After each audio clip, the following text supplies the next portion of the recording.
If you're watching this, I don't know who you are, or how you found it, but I need you to listen. I need you to understand that what I am about to tell you isn't just some campfire tale. This is a warning. My name is Elias Ward, and this is my confession. I grew up in a place that the world had already forgotten, a dying village called Darrow Hollow. It was the kind of place so quiet you could hear your own heartbeat echoing off the ancient trees that surrounded us. Life was simple, bound by tradition and a single, unbreakable rule that every man, woman, and child obeyed without question: never ever draw water from the old well after midnight. The elders would say the well was older than the village itself, that it had been there before the first foundation was laid, before the first grave was dug. They'd whisper stories, their voices low and raspy, about how the water didn't just come from the earth, but from something far beneath it. Something other. Of course, I used to laugh at all that. I was a man of logic, an engineer who had lived in the city, who believed in physics and reason. I'd only returned to that forgotten speck on the map because my mother was dying. And the superstitions of old farmers felt like relics from another age. They didn't scare me, at least, not until that night. It was October 13th. The air was brittle and dry, the peak of a long, punishing drought. The pipes in our house had run dry days ago, and the village well had slowed to a miserable trickle during the day. My mother was fading, her breath shallow, and she was too sick to wait until morning for a drink. I remember looking at her, her skin pale in the lamplight, and thinking, superstition be damned. I would get her some water. The old grandfather clock on the mantel ticked with agonizing slowness, each second stretching into an eternity. Then, it struck, las 12:37 alta m. I grabbed my father's old kerosene lantern, the heavy wooden pail, and stepped out into the night. And the world felt wrong. Instantly. There was no wind rustling the leaves, no chirping of crickets, or the distant hum of frogs by the creek. The silence was absolute, suffocating. The air itself felt thick, heavy, like I was walking through someone else's held breath. It clung to me, cold and damp. When I reached the well at the center of the village green, it looked different. The stones seemed darker than I remembered, almost black. And they were slick, with a strange dew that shouldn't have been there on such a dry night. The heavy wooden cover was clammy and cold to the touch. With a grunt, I heaved it open and peered into the darkness below. I held my lantern over the opening, expecting to see the faint glimmer of water reflecting the light. But there was nothing, just an abyss of pure black. It wasn't an empty blackness, though, it felt full. Like something was occupying the space, absorbing the light, swallowing it whole. Taking a deep breath, I told myself it was just my imagination. I began to lower the bucket.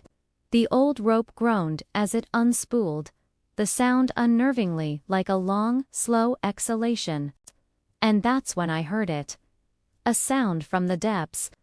It was faint at first, barely there, like a sigh carried on a wind that didn't exist. Then, it formed a word, Elias. I froze. Every muscle in my body locked up. My fingers clenched the rough rope so hard it felt like it was burning into my skin. The voice came from the well. It was thin, watery, and unmistakably real. And then another voice joined it, slightly different in pitch. Then another, and another, until a chorus of dozens of faint, ghostly voices were whispering my name, in a broken, gurgling unison. Elias, Elias, come down. The rope in my hands trembled violently. The bucket had stopped its descent halfway down. Something was holding it. I pulled, gritting my teeth, but it was impossibly heavy, as if it were anchored to the center of the earth, My shoulders strained, my muscles screamed. And then the sound changed. The whisper stopped, replaced by a wet, dragging noise. The sound of something slick and heavy crawling up the stone walls of the well. My mind recoiled. Panic, cold and absolute, seized me. I dropped the rope. The lantern at my feet flickered, casting long, dancing shadows. And in that terrifying, sudden silence, the rope moved. It jerked once, twice, and then, impossibly, it began to rise. On its own, I stumbled backward, my heart hammering against my ribs, watching in utter disbelief as the rope coiled itself neatly over the stone edge, the bucket still hidden in the blackness. But as it came up, I swear I saw something else clinging to it. Not one thing, but many. Pale, long-fingered hands. Dozens of them, gripping the rope, pulling it upward from the abyss. I turned to run, but the air was like quicksand, pressing in on me from all sides, cold, heavy, like I was wading through deep, icy water. And a whisper, no longer from the well but right behind my ear, slithered into my mind. "Don't leave us." I didn't listen. I ran. I ran harder than I ever have in my life, not daring to look back. The sound of my own frantic footsteps, the only thing drowning out the memory of those whispers. At dawn, trembling but desperate to appear normal, I returned with some of the other villagers. I didn't tell them what I'd seen. I couldn't. The words wouldn't form. I just said I'd been clumsy, that I'd dropped the bucket in my haste. They found my lantern, still burning feebly beside the well. The rope was gone. So was the bucket. Vanished without a trace. The old village priest, Father Michael, just looked at the well, then at me. He said nothing, only muttered a prayer under his breath, and told everyone to forget it had happened. But an hour later, a group of children playing near the creek started screaming. They had found the bucket. It was floating on the surface of the shallow water. And inside it, resting at the bottom, was a single human eyeball. Blue, just like mine. Father Michael took the bucket from them, his face a mask of grim resolve. He buried it behind the chapel without another word. That night, as I sat by my mother's bedside, I heard the whispers again. Not from the well this time.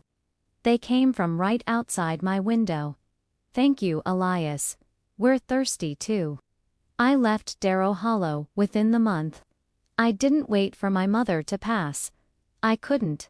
I fled, and I never, ever went back. 20 years passed. 20 years of trying to forget, of burying the memory under the noise and steel of the city. After my mother finally passed away, I received a letter from a lawyer. I had to go back to sell the old house. The thought filled me with a dread so profound it was paralyzing.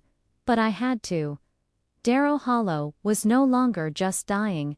It was dead.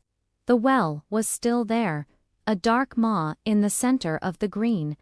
But the stones had sunk deeper into the earth, leaning inward as if the ground itself had softened beneath them. And the village, it was empty. Every house was vacant. Every door hung open, creaking in the wind. It didn't look abandoned. It looked emptied. In the derelict chapel, I found the priest's old journal lying on the dusty altar. I flipped to the last entry, the handwriting shaky and desperate. It read, "The well is not a place, it is a mouth, and it remembers who feeds it." That night, sleeping in my old, dusty bed, I dreamt of the sound of dripping water, a slow, constant drip that echoed in the cavern of my skull. When I woke up, my hands were wet. A cold, clammy wetness that smelled of rot and iron. I looked at the window. The rope was back. It was trailing from my open window, across the floor, and leading out into the darkness, leading toward the well. And from outside, in the oppressive dark, something whispered, It wasn't pleading anymore. It was calling. A summons. Come back down, Elias. We've saved you a place. If you've found this recording, this letter, whatever it is, please, listen to me.